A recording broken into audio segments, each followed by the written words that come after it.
क्योंकि सज्जनों, व्यक्ति जैसा देखता है ना, उसका मन भी वैसा ही हो जाता है। इसलिए व्यक्ति को चाहिए अच्छा, सुंदर और सभ्य देखे, ताकि विचार भी सुंदर और सभ्य बने रहे।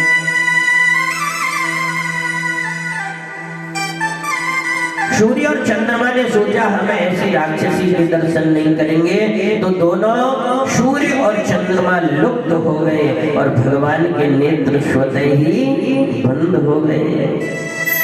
एक संत बोले, हमारे हृदय को भाव को बचू हो रही है। बोले क्या? बोले भगवान ने नेत्र बंद इसलिए कर लिए हैं कि यदि मेरी दृष्टि पूतना पर पड़ गई और पूतना की दृष्टि मुझ पर, और आपस में यदि दोनों की नैन लड़ गए, मेरे और पूतना की यदि आपस में दोनों के नैन मिल गए, तो पूतना को मुझसे प्रेम हो जाएगा, और यदि पूतना को मुझसे प्रेम हो गया तो फिर पूतना मुझे जहर नहीं पिलाएगी, और वो जहर नहीं पिलाएगी तो फिर मैं उसका उद्धार कैसे करूंगा?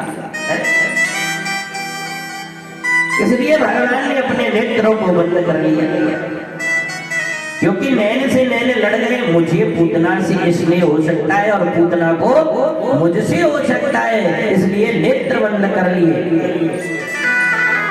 एक संत बोले, भैया हमारे हृदय को भाव तो बचू हो रही है। बोले, तुम्हारे हृदय का भाव क्या है?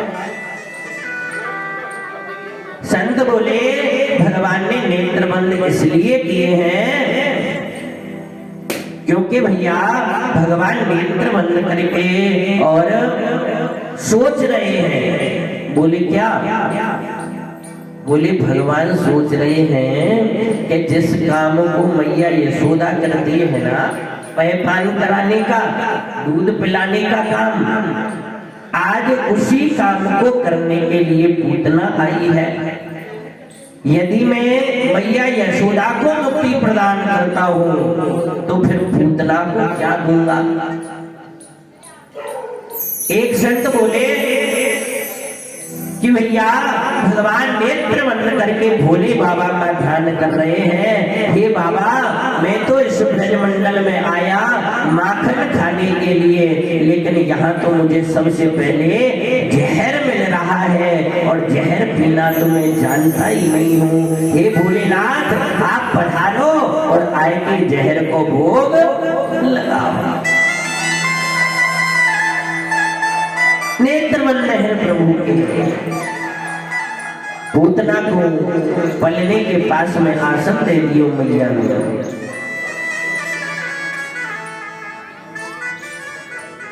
और मैया जल लेकर के आती है, बहन जलपान करो। लेकिन सज्जनों, पूतना बोली, अरे बहन यशोदा, ऐसा घर में रखा हुआ जल नहीं पीती हूँ मैं।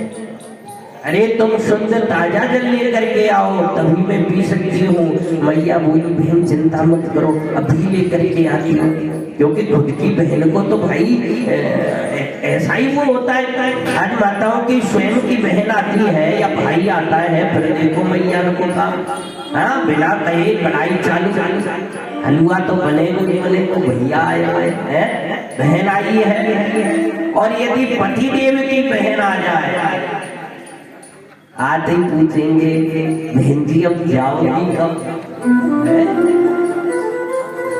अब बहन जी में बेचारी कहा करेंगे, मैं तो बस अब थोड़ी देर के लिए आई, जाए नहीं, तो चिंता करती।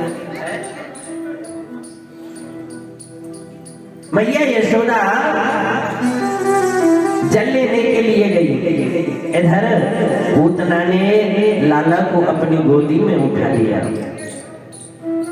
और लाला को गोदी में लेके अपना जहर लगा हुआ स्तन प्रभु के मुख में दे दिया है, और विशाल रूप धारण करके प्रभु को लेके आकाश मंडल में उड़ गई पूतना।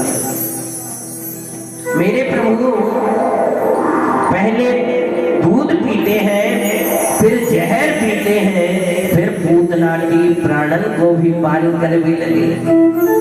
पूतना का श्वास रुकने लगा, कंठ अवरुद्ध होने लगा, तो पूतना चिल्लाने लगी, रोने लगी और कहने लगी प्रभु मुझे छोड़ दो, प्रभु मुझे छोड़ दो। मेरे प्रभु भी रोने लग गए। इधर पूतना रोई तो प्रभु भी रोने लग गए। पूतना बोली अरे कन्हैया, अरे प्रभु आप क्यों रो रहे हो? प्रभु बोले आप क्यों रो रही हो? बोले मैं तो मर रही हूँ, मेरा श्वास रुक रहा है इसलिए रो रही हूँ, पर ये बताओ आप क्यों रो रहे हो? प्रभु बोले अरे भैया मैं तो इसलिए रो रहा हूँ क्योंकि मेरा काम है या तो मैं किसी को पकड़ता नहीं हूँ और एक बार मैं जिसको पकड़ लेता हूँ फिर उसे कभी छोड़ता नहीं हूँ। और आप कह रही हो छोड़ दो छोड़ दो छोड़ दो, आप बताओ भैया मैं आपको कैसे छोड़ दूं?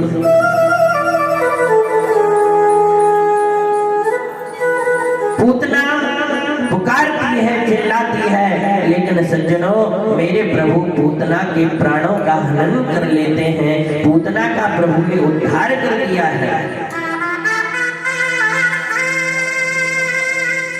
जिस समय पूतना के शरीर से प्राण निकले उस समय पूतना का शरीर 18 किलोमीटर का हो गया। इतना विशाल शरीर था पूतना का। सुखदेव जी महाराज कहने लगे कि राजन घनघोर जंगल में ले जाकर के उस विशाल शरीर को प्रभु ने पटका है।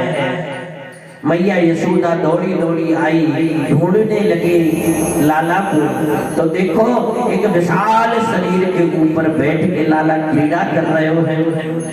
मैया रोने लगी और दौड़ के लाला को उठाई हो और लाला को लेके मैया गौशाला में पहुंचे और गौशाला में जाके मैया लाला की नजर उतारने लगी, झाड़ू लगा रही है लाला को और मंत्र बोलने लगी इंद्रयाणी ऋषिकेशा प्राणन नारायणोवता श्वेत दीप प्रतिष्ठितम मनो योगेश्वरोवतु।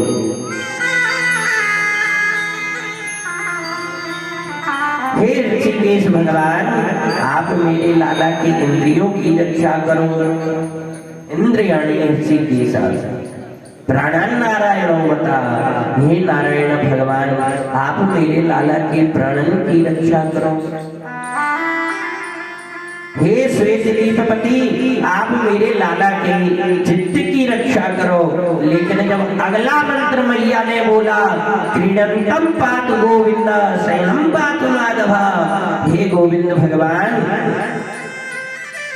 जब मेरो लाला खेल रहे हुए तो मेरे खेलते हुए लाला की गोविंद भगवान आप रक्षा करो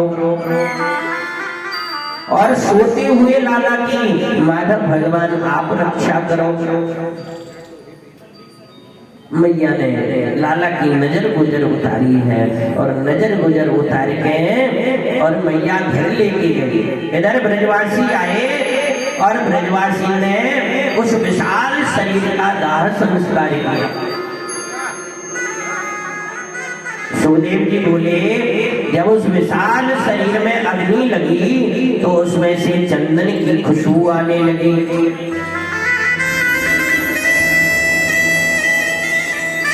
अच्छा जब चंदन की खुशबू आने लगी तो परीक्षित ने प्रश्न कर दिया, बोले गुरुदेव ये तो राक्षसी है और राक्षसी के शरीर में से चंदन की खुशबू आ रही है, ऐसा क्यों?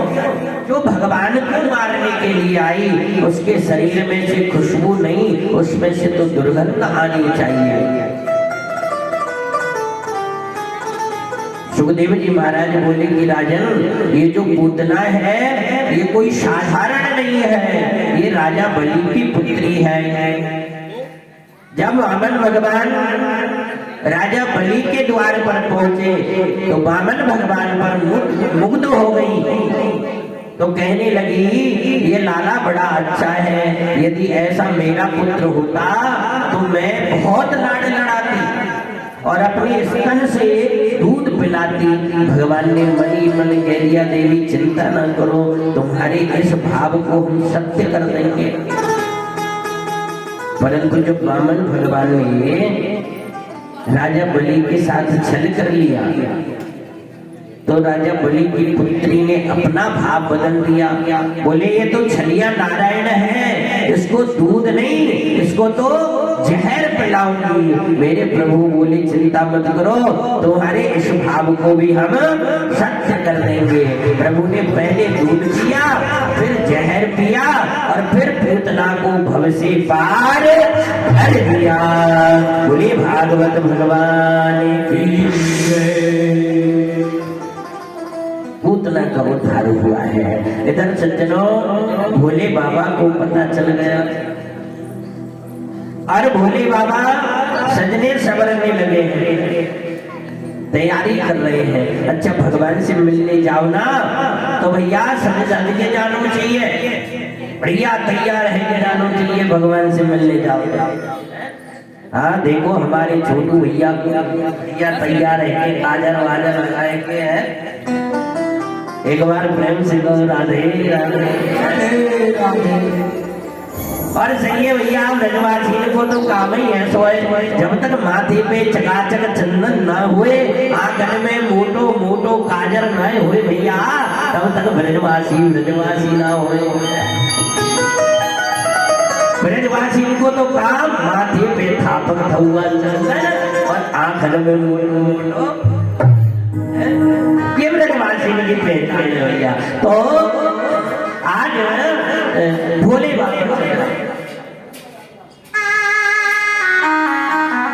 बाबा सज रहे भैया, और ऐसे सजे हैं मेरे भोलेनाथ, पूरे शरीर में भस्म रमाई है, और भस्म लगाए गए, बाघंबर धारण कियो, कारे कारे नागन को अपने गले में लटकायो है आभूषण के रूप में, और संग में अपने नादिया को भी सजा लियो, और नादिया को सजा के स्वयं सज धज के और भोलेनाथ चले। अच्छा हम तो सजते हैं दूसरे को दिखाने के लिए, लेकिन भोले बाबा किसके लिए सज रहे हैं?